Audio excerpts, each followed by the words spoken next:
everyone, and thank you for the organisers to invite me to this excellent conference. Nikita there.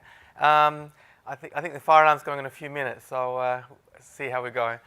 Today I want to talk about how can we extend all of the 5 senses to the internet and also Internet of Things. I'm going to talk about the senses, human senses, that not just audio-visual, but touch, taste, and smell, and now we can bring these to communication and control through the internet.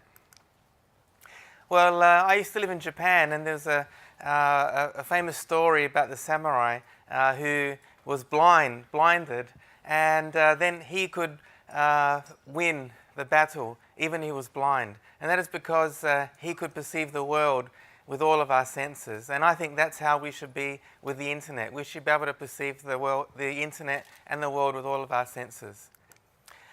But if you think about it, the internet is now very much behind glass.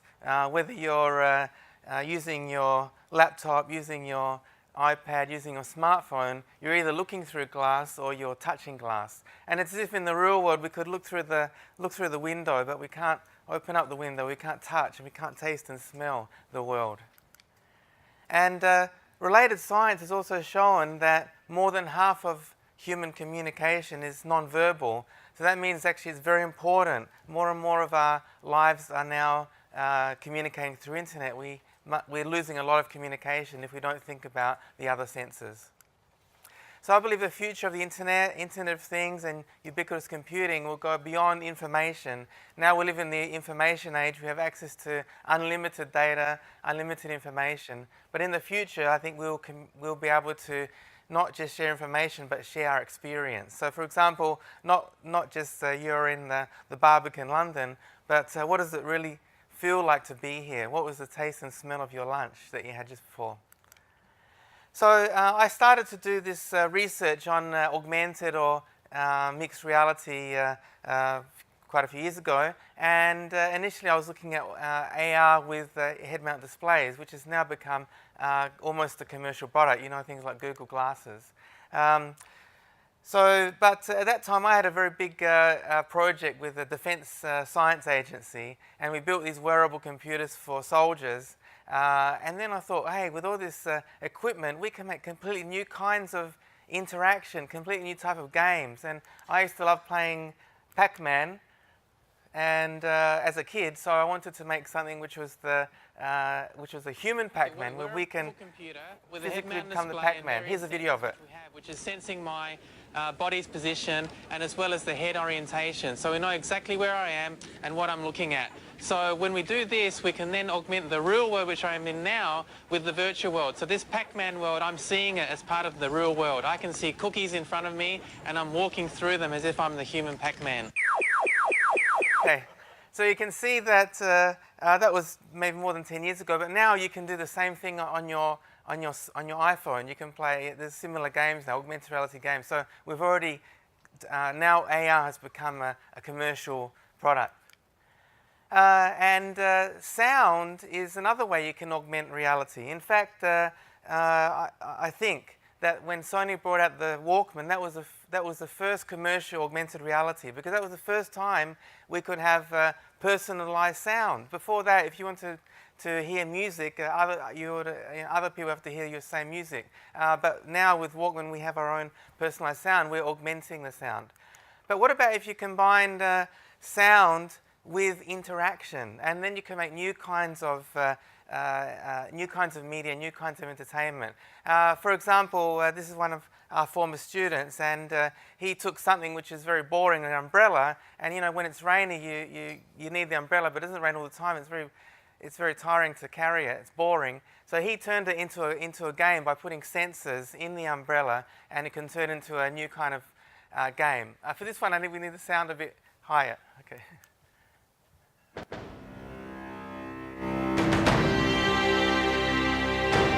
have a look at the system here.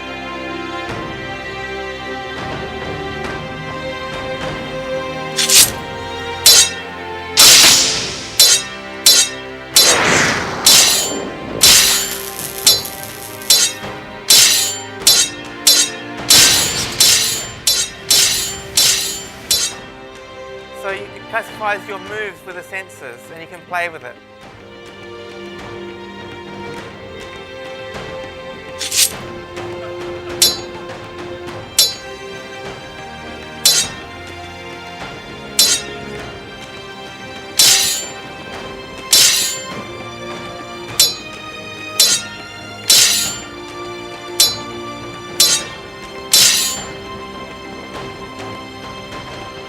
And here's the special moves.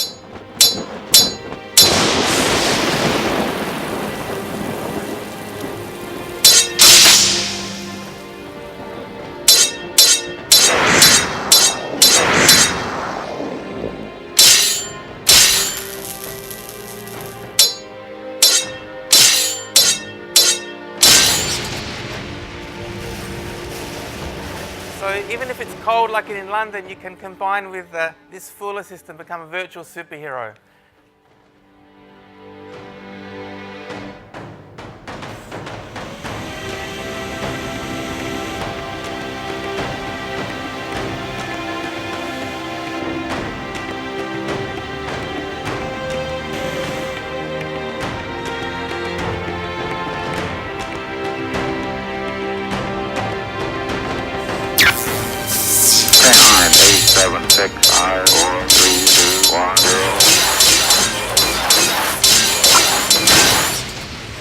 Okay, so you can see even something simple as an umbrella can become an Internet of Things device by putting sensors in there. I think it's the fire alarm, right? Fire alarm is about to be tested. Please take no action. Okay. Yes. Attention, please. Attention, please. The fire alarm is about to be tested. Please take no action. Is that it? Attention, please. Attention, please. The fire alarm is about to be tested. Please take no action.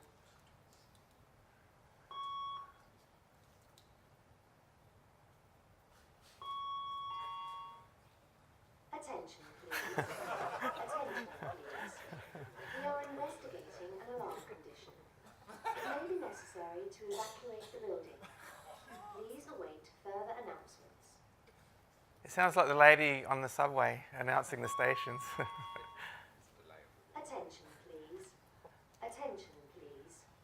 We are investigating an alarm condition. It may be necessary to evacuate the building. Please await further announcements.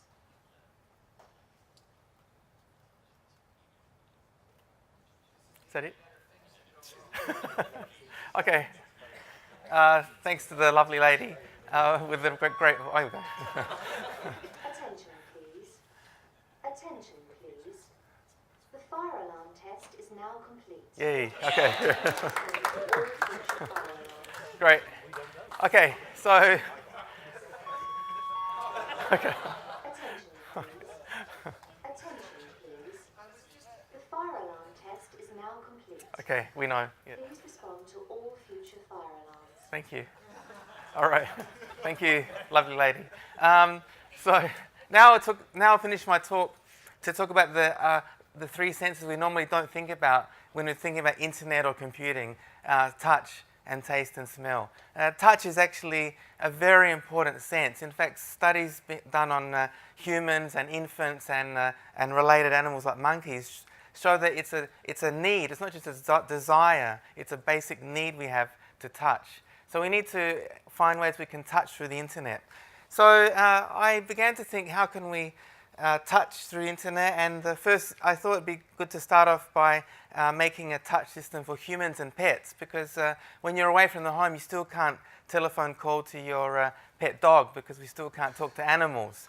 So in this case, in this system here, you're at work and you hug a physical doll which has pressure sensors, and then your pet at home remotely through the internet would feel the hugging on her body. And then we extended this to human-to-human communication. So we had pajamas which had inbuilt sensors and also actuators. So, for example, if mother or father is busy at work or attending conferences, then they can still not only give their kids a telephone call, but hug them as well. So we actually now are making a small wearable version of this. It's a ring, and so the ring is designed that you can squeeze your ring and send a squeeze anywhere in the world through internet communication. Here's a short video. So you can see this girl, one of my students. She's missing her friend and thinking about holding hands with her friend, but instead she squeezes her ring, and the ring has pressure sensors and measuring her touch, and so you can simulate holding hands through the internet with these hugging rings. And so her friend is in the office, and then he gets the squeezing on his finger, and he knows his friend is hugging him, and then he can also squeeze his ring and send a squeeze back to her. And you can also change the color as well, so you can express your emotion with color as well. Now we're working on, that was a little bit older version. We've made a newer version which is a little bit smaller, and it's got Bluetooth low energy, lower power, and it connects to your social networks as well. You can see the size is a bit smaller. Here's the internals. We are making a new version which the circuit board is circular, so we can make a much smaller version. But you can connect to your social network. So in the real world, you only can hug one person at a time, or hold two people, I guess. But in the internet, you could hug all 1,000 of your Facebook friends at the same time. So this bringing haptics to the internet allows new kinds of touch communication. So here's the next version that we're working on with the circular PCB I mentioned. And as I mentioned, it makes new kinds of communication. In the real world, we have one-to-one hugging, but in the internet, it can be one-to-many or many-to-one. Also, kissing is a very important communication in the real world, but nobody wants to kiss their iPhone because the glass, nobody wants to kiss glass. So we're working on a device which is a kiss messenger, or Kissinger for short, and it allows kissing your friends and family and partners through the internet in real time. So here's a video of the system. So she's doing a Skype call with her friend, and they're Skyping each other, but they can also pick up the kissing robot, which has pressure sensors, and it sends the same pressure, remotely to the internet. So you can see you can have a haptic kiss communication like you can kiss in the real world. Now, by the way, you may be wondering, why do we make a cute device? That's because the first version we had a kind of realistic human lips, but people said it looks scary. It looks like a zombie lips or something. So we deliberately made it not human realistic, like a cute animal. But the new version we're working on now is for the iPhone, and you'll be able to plug this kissing device into your phone, and you can do a FaceTime, a video chat, and you can also put the device on your lips and remotely kiss with the pressure sensors and pressure actuators. Okay, so finally, to end, I want to talk about smell and taste, and how this can be communicated through the internet. We often don't think about taste and smell with computers, but they're two senses which are very important, and that is because taste and smell are the only two senses connected to the limbic system of the brain, which is responsible for emotion and memory. And so it's true that a smell or a taste can directly trigger a memory or influence your emotion. You might have had the experience, some smell made you think about something in your childhood subconsciously. So it's very important we can actuate these senses. But the problem with taste and smell is that it's molecular based. We basically have a lock and key mechanism to detect molecules in our olfactory bulb on our tongue. And so unlike sound and light, which are frequency, a wave, sound and light waves, they can be easily digitized, but taste and smell cannot, and that's why we're still in the very early days. We've been working on at first stage, working on a device that you can send smells to your mobile phone. So you have a smelling phone, and you can send smell messages. For example, it's your Mother's Day on the weekend, I think. And if your mother's not in London, send her a smell of flowers to her mobile phone when you're giving her a call.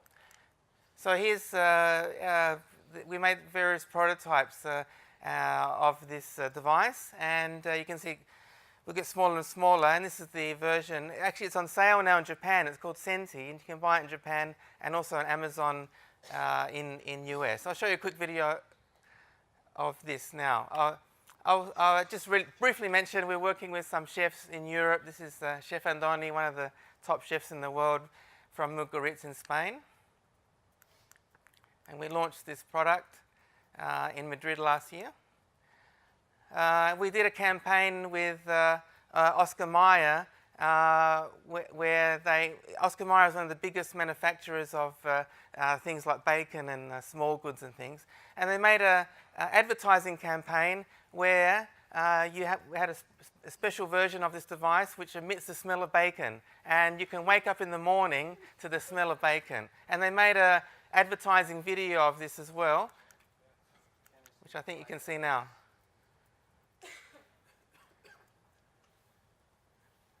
I think I have to play. No?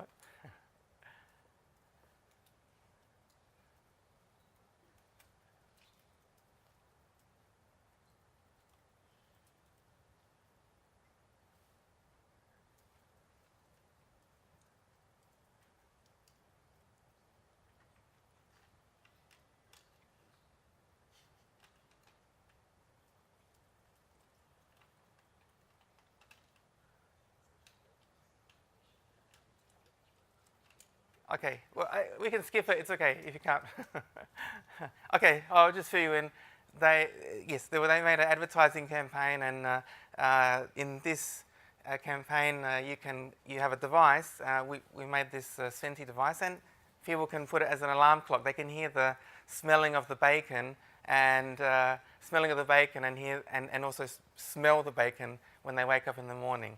It's a really much better way to wake up than with the normal alarm clock. Okay, so we can just go to the next slide. It's okay.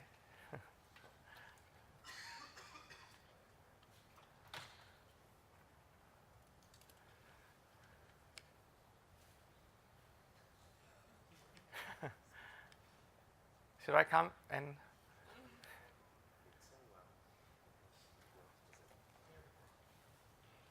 Okay. So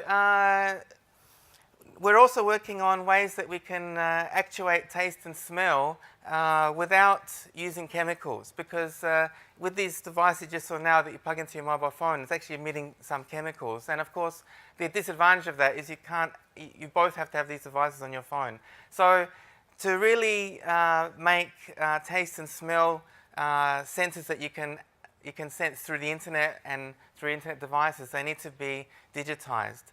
So we've been working on a device which you can attach to your tongue, and it directly stimulates your tongue using electrical signals. So what it does is it bypasses the chemical layer and directly stimulates the taste neurons in your tongue. And then you will feel a virtual taste on your tongue. Here is the actual device, and you put the electrodes on your tongue and you can feel a virtual sour, salty, sweet or bitter taste. But because there's no chemicals, of course you can send these signals through the internet and experience the digital taste.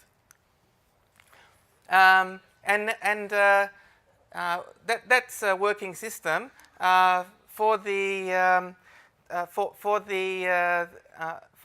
smell, we are still working on a device which you place at the back of your mouth underneath the palatine bone, and it will stimulate your olfactory bulb, which is your smell sensor. But it will do this without using direct contact, because the olfactory bulb is behind the nasal cavity, so it's very painful to to touch it. So it'll use magnetic fields to remotely stimulate electrical currents in your olfactory sensor, and then you have new kinds of digital smell.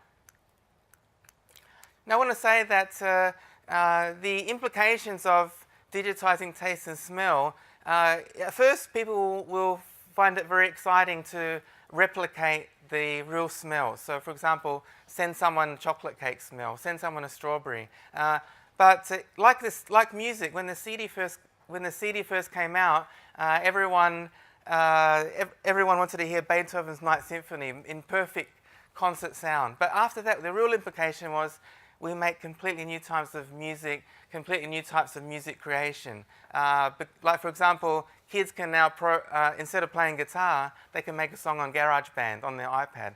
So similarly, once we digitize taste and smell, it's going to make completely new kinds of content, completely new types of media. So for example, children now, they like to cook, but it's a bit dangerous. There's knives and there's fire. But once we digitize taste and smell, they can program. They can program food on a computer, just like writing a code, and then send it to your grandmother and print it at her house using a 3D food printer.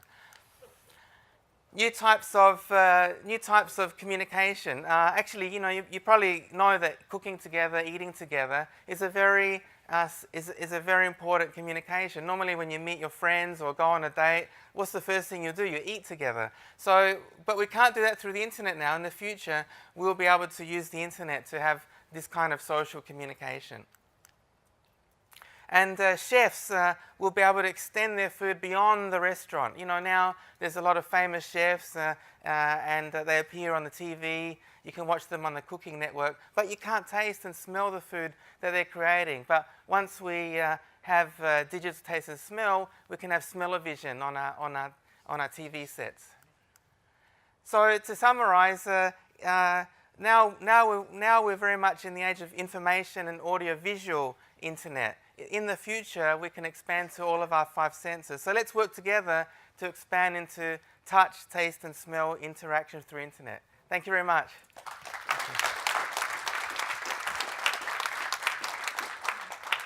Adrian, thank you. Oh, I will take a microphone with me. Okay. Sorry, I've been lav mic for the last couple of days. Adrian, thank you very much. There was a lot of response, it's fair to say, particularly from this corner over here, to some parts of your presentation there. And it's interesting because something that's been captivating me, particularly around the whole IoT and wearable technology, is it can be how it makes you feel. And we're very used to our vision being digitized. The internet behind glass that you brought up right at the beginning, and also audio, the point about the Walkman as well, the kind of first personalized there. But digitizing those other senses as well, touch and smell and taste, is something that we've not really kind of broken the back of yet before. But it's also very emotive, as it was quite funny when we were seeing people kissing bits of technology, these larger than life lips and things. Any observations? Why did we find that so funny and so kind of different to what we've seen before? Any observations or any questions for Adrian at this point around that? Yes, Joshua, back there. It obviously goes to the emotion, and of course everybody over here we were laughing because everybody got the same idea of where this was going.